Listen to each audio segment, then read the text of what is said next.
मेरा नाम प्रियंका है। मेरे पिता ने मेरे साथ जो किया वो कोई सोच भी नहीं सकता। मैं अपने पिता की इकलौती बेटी हूँ। हम बहुत ही रईस परिवार से हैं। हमारी एक कंपनी है, पैसों की कोई कमी नहीं है। बचपन से ही मुझे ऐशो आराम की आदत है। नौकर चाकर गाड़ियाँ मेरे चारों तरफ रहती थी। मेरी जिंदगी में बहुत अच्छे से जी रही थी। लेकिन उस एक दिन ने मेरी जिंदगी बदल दी। हमारे यहाँ कुछ ही दिनों से एक नया ड्राइवर आया था। वो ड्राइवर जवान था, लेकिन वो मुझे पसंद नहीं था। वो ज्यादा सवाल पूछता था। कहाँ जा रहे हो, क्यों जाना है, इतना तो मेरे पापा मुझसे नहीं पूछते थे। एक दिन जब उस ड्राइवर ने हद कर दी तो मैंने उसे एक तमाचा मार दिया और उसे नौकरी से निकाल दिया। मैंने पापा को यह बताना जरूरी नहीं समझा, क्योंकि हमारे यहाँ ड्राइवर की कमी नहीं थी। लेकिन मुझे नहीं पता था कि मेरे साथ यह होने वाला है। एक दिन सुबह जब मैं उठी तो मेरे कमरे में वो ड्राइवर था। वो ड्राइवर मेरे कमरे में इतनी सिक्योरिटी के बीच कैसे आ गया, मुझे पता नहीं था। शायद मैंने उसे मारा था। इस बात का बदला उसे लेना था। मैंने कहा कि तुम यहाँ क्या कर रहे हो। वो बोला कि मैं तुम्हारा पति हूँ। कल रात को तुम्हारे पिता ने मेरी शादी तुमसे करवा दी है। मैंने कहा कि तुम पागल हो, मेरे पिता तुमसे शादी करवाएंगे और शादी हो गई, मुझे पता भी नहीं चला।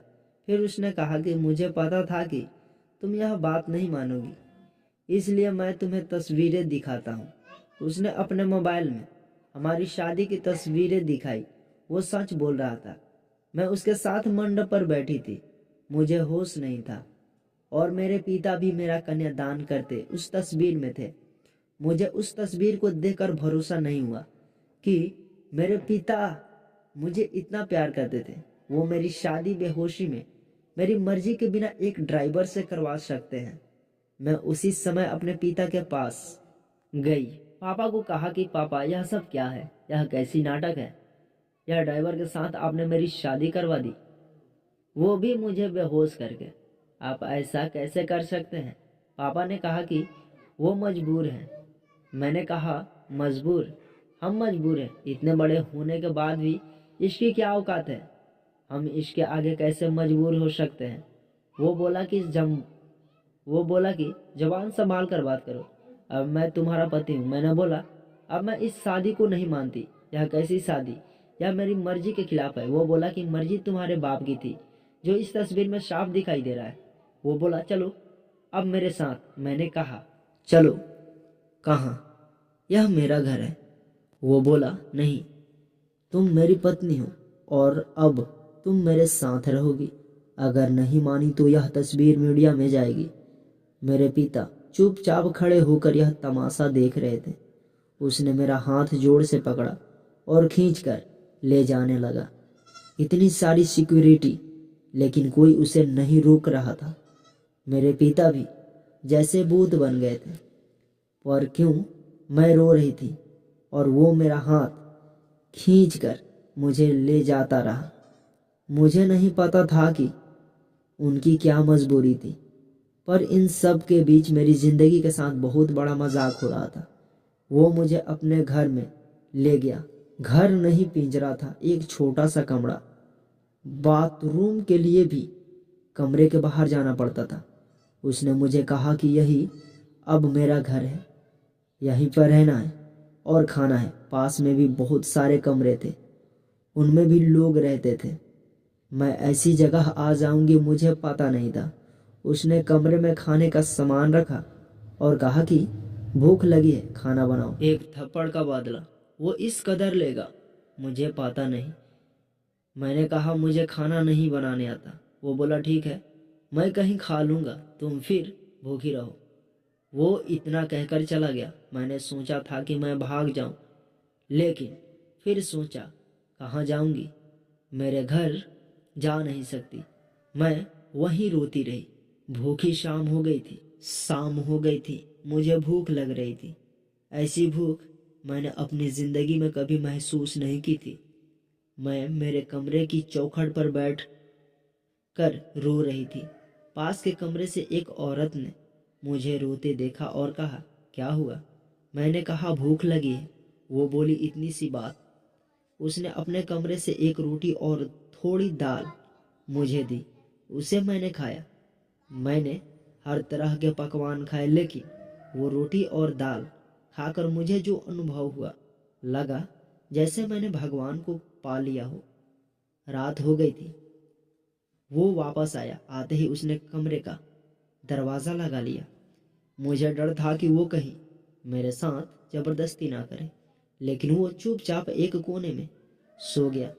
इतने बड़े महल से एक कमरे में, वो भी अजनबी के साथ। मैंने सोचा कि अब मैं यह सब बर्दाश्त नहीं करूंगी। मैं उस रात सोई नहीं और सुबह उसके उठने के पहले मैं कमरे से भाग निकली। मैं अपने एक दोस्त के यहाँ गई, लेकिन जब मैं उसके घर पहुंची तो उसने मुझे दरवाजे से अंदर नहीं आने अगर ये दिया। कहानी बोला कि आपको अच्छी लगी हो तुम्हारे पापा का तो फोन चैनल आया को था प्लीज कि अगर सब्सक्राइब किसी जरूर ने करें। तुम्हारी मदद थैंक यू की तो दोस्तों, इस वीडियो को अंजाम अच्छा पूरा नहीं सुनने होगा। और उसने देखने के मेरे लिए मुंह पर आपका दरवाजा बंद कर लिया। धन्यवाद। मैंने सोचा था कि वापस उस कमरे में नहीं जाऊंगी, लेकिन कुछ ही घंटों में मैं समझ गई कि मेरे लिए अभी उससे ज्यादा सुरक्षित कोई जगह नहीं है। इसलिए मैं वापस वहीं लौट आई। मुझे वापस देखकर वो बोला, क्यों आ गई? तुम्हें मुझसे कोई बचा नहीं सकता। मैंने अपने आप को इतना मजबूर पहले कभी महसूस नहीं किया। मैं इसी तरह से वहां अपना जीवन काट रही थी। मुझे वहां रहते अब 10 दिन हो गए थे। खाना मैं बना नहीं पाती थी। जैसा भी बनता मैं खाती थी। फिर एक दिन मैं चक्कर खाकर गिर गई और जब मुझे होश आया तो मैं अपने पिता के घर थी। सामने मेरे पापा थे। उन्हें देखकर ही मुझे गुस्सा आ गया। मैंने कहा, आप मुझे यहाँ क्यों ले आए? मुझे वहीं मरने क्यों नहीं दिया? उस कमरे में वो ड्राइवर भी था। पापा बोले, बेटा मैंने तुझे कितना समझाया, लेकिन तू नहीं मानी, तो आखिरकार मुझे यह तरीका अपनाना पड़ा। तुम जिस माहौल में रहकर 10 दिन मैं परेशान हो गई हूँ, उस जगह से उठकर मैंने यह सब बनाया है। तुम्हें यह सब ऐसे ही मिल गया तो तुम्हें इसकी कोई कदर नहीं रह गई। तुम शराब के नशे में रहती हो। हमारे घर जो काम करते हैं तुम उन्हें इंसान ही नहीं समझती हो। कितने लोगों को तुमने मुझसे छिपाकर नौकरी से निकाल दिया। तुम्हें पता है नौकरी क्या होती है, कैसे परिवार चलता है। शायद तुम इन 10 दिनों में कुछ सीख पाई होगी। यह ड्राइवर नहीं, अरुण है, मेरे दोस्त और बिजनेसमैन रमन का लड़का। यह तुमसे शादी करना चाहता था। मैंने ही इसे कहा था कि तुम पहले उसे जान लो। तुम्हें उसने फॉलो किया तो वो समझ गया कि तुम गलत रास्ते पर हो। इसलिए हम दोनों ने मिलकर यह नाटक किया ताकि तुम्हारी आंखें खुल सके। जिस रात तुम्हारी शादी करवाई थी, उस रात भी तुम नशे में घर आई थी। पैसे और जिंदगी की कदर करो। सबके नसीब में यह नहीं होता है। यह सब मेरे लिए था, मुझे सिखाने के लिए।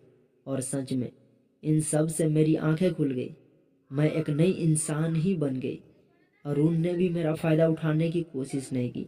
मुझे पता चल गया था कि वो मुझसे कितना प्यार करता है। पिता की यह सीख मुझे एक नया इंसान बना गई। यह कहानी आपको कैसी लगी कमेंट करके बताएं, और ऐसी ही नई नई कहानियाँ सुनने के लिए हमारे चैनल को सब्सक्राइब करें। थैंक यू दोस्तों, इस वीडियो को पूरा